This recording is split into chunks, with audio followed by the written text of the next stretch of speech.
महाराज जी के चरणों में कोटि कोटि प्रणाम। महाराज जी एक दोहा पढ़ने के बाद हृदय स्वीकार नहीं कर पा रहा कि ढोल गवार शूद्र पशु नारी सकल ताड़ना के अधिकारी जी। इसमें गोस्वामी जी ने बहुत सूक्ष्मता से वर्णन किया। महापुरुषों के वचनों को हम सूक्ष्मता से समझ पाए। प्रायः ऐसा कह करके हम कहीं कहीं माताओं बहनों की अवहेलना करते हैं, कई जगह हम इसका प्रयोग कर देते हैं। अरे वो गोस्वामी जी ने लिखा है ढोल गवार शूद्र पशु नारी सकल ताड़ना के अधिकारी। अब इसकी व्याख्या सूक्ष्मता से सुने और विचार पूर्वक। शास्त्रीय प्रमाण के अनुसार ढोल है ना, ढोल को ताड़ना चाहिए। ताड़ना मतलब उसको ठपाक चाहिए और बेताल नहीं। शास्त्र सिद्धांत के अनुसार, संगीत शास्त्र के अनुसार तभी वो राग प्रकट कर पाएगा, तभी वो बजेगा। ढोल को हाथ जोड़ के बोलो कि साहब आप बज जाएं, नहीं बजे, उसको ताड़ना चाहिए। अब ताड़ना शब्द चारों में एक जैसा नहीं लगेगा।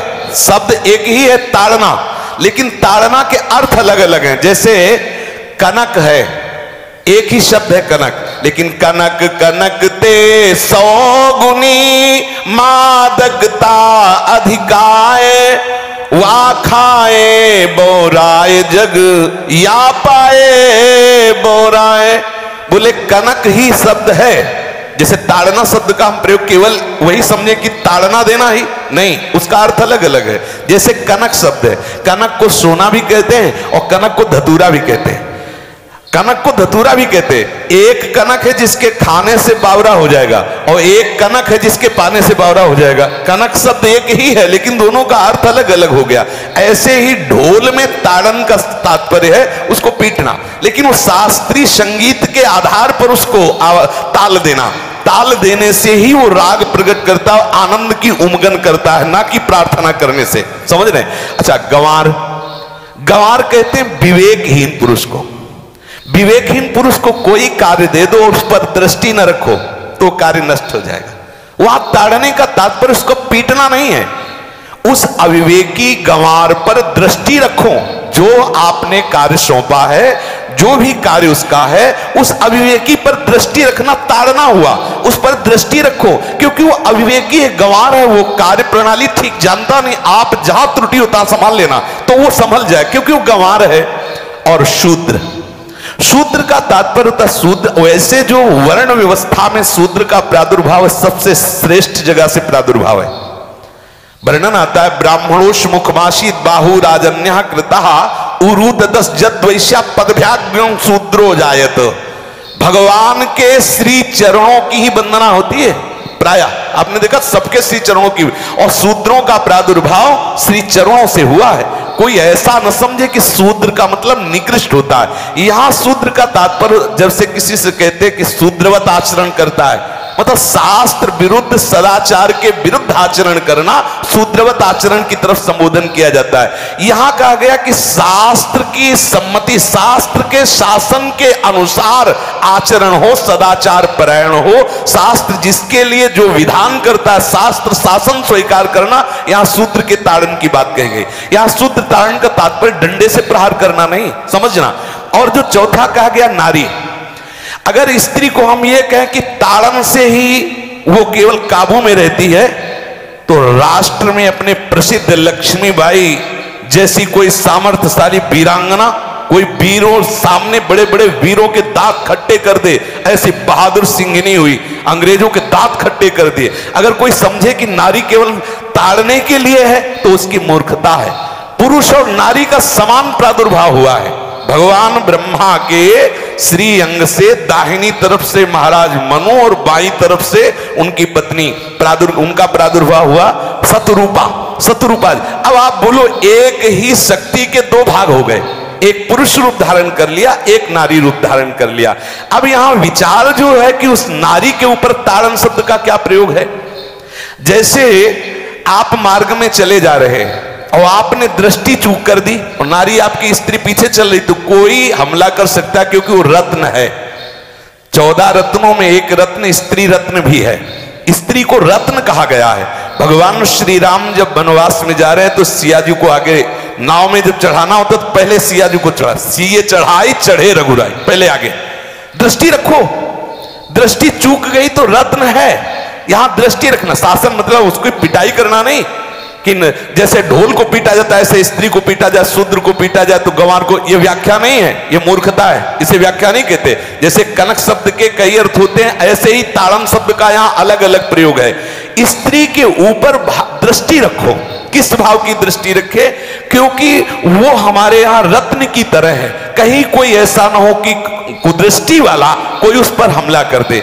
पाणी ग्रहण संस्कार में रक्षा का भी सूत्र बताया जाता है कि आपको अभी ये समर्पित है, आप इसकी रक्षा करें। हमारे शास्त्रीय सिद्धांत में देखो, कभी भी स्त्री को अकेला छोड़ने का सिद्धांत नहीं पाया गया।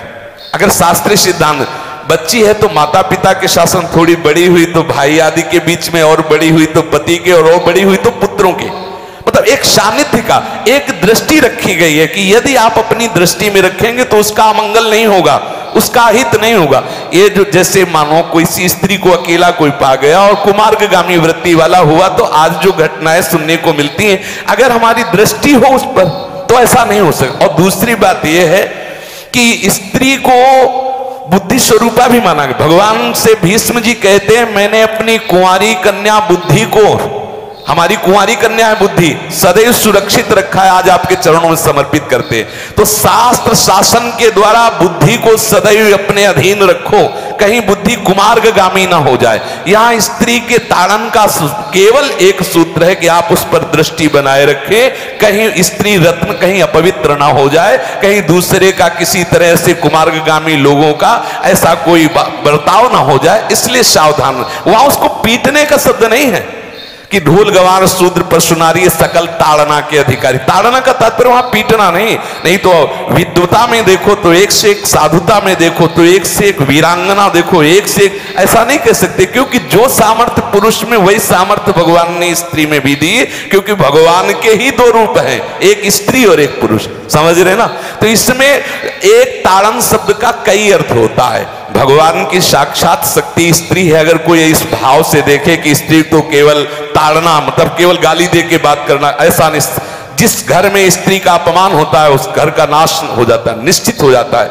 आप देखिए, रावण का सत्यानाश हो गया जगदम्बा सीता के प्रति, दुर्योधन का सत्यानाश हो गया द्रौपदी के प्रति। जहां स्त्री का अपमान हो जाए, अगर कोई ये समझे कि स्त्री केवल मतलब जैसा हम चाहें वैसा व्यवहार करे, तो अगर नाश ना हो जाए तो हमें बता देना, क्योंकि भगवान की वो शक्ति है। अगर उसे तुम सोचो कि हम ताड़न करें, जैसे ढोल को ताड़न करें ऐसे ताड़न करें, तो तुम्हारा नाश हो जाएगा। बिल्कुल सच्ची बात समझ लीजिए। केवल वहां दृष्टि रखने की बात कही गई है, आपका अधिकार है, आप उसकी सुरक्षा व्यवस्था में रहें। और एक वृत्ति होती है, अगर शासन ना हो तो हमारी बुद्धि भ्रष्ट हो जाए, हमारी बुद्धि भ्रष्ट हो जाए, आपकी बुद्धि भ्रष्ट हो जाए। भगवान का भय, शास्त्र का भय, लोक मर्यादा का भय, ये हमको सुरक्षित रखता है। इसलिए दृष्टि रखने की आवश्यकता है कि वो पवित्र रहे, वो सुरक्षित रहे, ना कि उसको पीटने के लिए यहां संबोधन किया गया गोस्वामी तुलसीदास जी ने। इसलिए सावधानी पूर्वक अपनी वृत्ति को पावन रखते हुए महापुरुषों के वचनों को समझने की चेष्टा की जाए। गोस्वामी जी ने जो यहां कहा, ढोल गवार शूद्र पशु नारी सकल ताड़ना के अधिकारी, तो ताड़ना का अलग अर्थ है, अलग अलग। जैसे ढोल में ताड़ना, तो वैसे ही सब जगह नहीं ताड़ना लगेगी। आप देखो, पशु जो है, चालक जो घुड़सवार होता है उसको ताड़ना एड़ी से देता है। अपने चालक जो होता है घुड़सवार एड़ी से, किसान जो होता है वो बैल को बोलता है दाहिने, जैसे हल जोतने होता है बाएं, वो भाषा समझता है, बाएं मुड़ जाए, और नहीं मुड़ता तो पीछे अरई है एक छड़ी, उससे वो इशारा देता है, वो समझ जाता है। पशु को अपने इशारे से चला लेते। अब उससे कहे, खड़ा होकर हाथ जोड़ के कहे कि भैया बैल देवता आप थोड़ा दाहिने मुड़ जाओ, तो नहीं मुड़ेगा। जब लगाम पकड़ी और थोड़ा ताड़न किया और बोले दाएं, तो फौरन दाहिने मुड़ गया। आप देखो, जो बैलगाड़ी चलाते हैं, घोड़ा गाड़ी चलाते हैं, ऊंट चलाते हैं, तो पशु शासन के द्वारा उसको इशारे से किधर चलना है उसको इशारा बता दो। अलग अलग जगह इस ताड़न शब्द का अर्थ प्रयोग किया गया है। मित्रों, आज पूज्य श्री प्रेमानंद जी महाराज ने हम सभी लोगों को एक दोहा जो कि इस प्रकार है, ढोल गवार शूद्र पशु नारी सकल ताड़ना के अधिकारी, का बहुत ही सरल भाषा में हम लोगों को इसका अर्थ समझाया है। यह दोहा बहुत शिक्षाप्रद है। आज महाराज जी ने हम सभी लोगों को इसको विस्तार पूर्वक अर्थ सहित समझाया है। बहुत से लोग इसका गलत अर्थ निकालते हैं, लेकिन इसका महाराज जी ने आज एक एक शब्द का सही मतलब हम लोगों को समझाया है। आशा करता हूँ आप सभी लोगों को यह दोहे का अर्थ आज सही रूप से समझ में आया होगा, और इस प्रवचन के द्वारा हम सभी लोग और भी लोगों को इस दोहे के सही अर्थ का सही मतलब समझाने का प्रयास करेंगे। तो अगर अभी तक आप लोगों ने हमारा चैनल सब्सक्राइब नहीं किया है तो कृपया चैनल को सब्सक्राइब कर लें, और अगर यह वीडियो आप लोगों को पसंद आया हो तो लाइक कर लें और लोगों को शेयर भी करें, जिससे महाराज जी के इस शिक्षाप्रद प्रवचन सभी लोग सुन करके उनका भी मार्गदर्शन हो और वो सही दिशा में अपने जीवन को ले जाएं। तो कल फिर किसी शिक्षाप्रद प्रवचन के साथ आप लोगों के समक्ष प्रस्तुत होंगे। तब तक के लिए राधा राधा।